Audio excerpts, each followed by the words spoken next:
starting off benchmarking was like starting a 1.9 PDI in winter.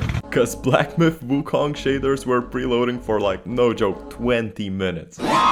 Anyway, to test the game, I set everything to medium settings preset with DLSS at 80%, but the game was very laggy. So I dropped the settings to the floor and the game was somewhat playable, but it still tweaked out sometimes. Forza experience was atrocious, cause it was optimizing the game for your PC for at least 42 years, for real. When the game finally loaded, I tried to run the benchmark test on medium settings preset, and you know what? The results were alright. Too good to be true even. But when I tried to record some footage, the floor decided to clock out for this one. So I dropped the settings to low settings preset and got these results and a smooth, although not that great looking gaming experience. And guys, it ain't no secret that I'm absolutely trash at Valorant, and if you're a Discord kitten, you might be roasting my gameplay right now, but... Not here, kitten whiskers.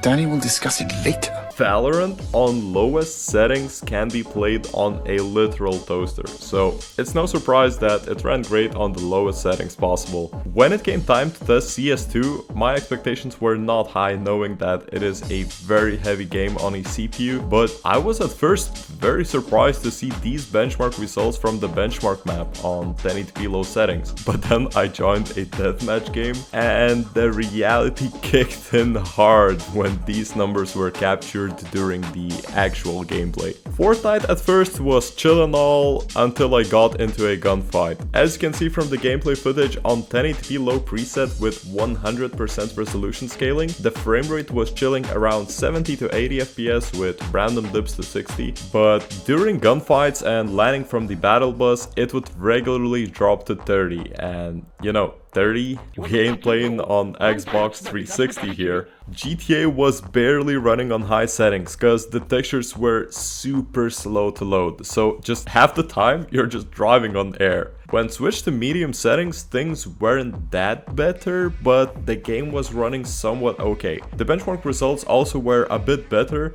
but it just isn't nice to drive around listening to non-stop pop FM and then all of a sudden all of your textures just disappear. Cyberpunk on the lowest settings preset was actually interesting. So basically, when you're driving around and you're not moving the camera, the gameplay looked somewhat smooth, but then as soon as you start to shake the camera, everything just starts to frame drop like crazy. Yeah, anyways, here are the results. After waiting for another 2 million years for the Warzone shaders to preload, I jumped into the game with the lowest settings possible and the game was freezing like crazy. If I was a Warzone player, I would have probably destroyed my setup at this point. But yeah, here are the benchmark numbers, and as you can see, they aren't great. The game on 1080p was genuinely not playable. Okay, so apparently this processor went from pretty good to borderline unusable in 9 years. That is for gaming, I mean. Sure, Valorant and older games will still run fine, but people are trying to get rid of this CPU pretty hard.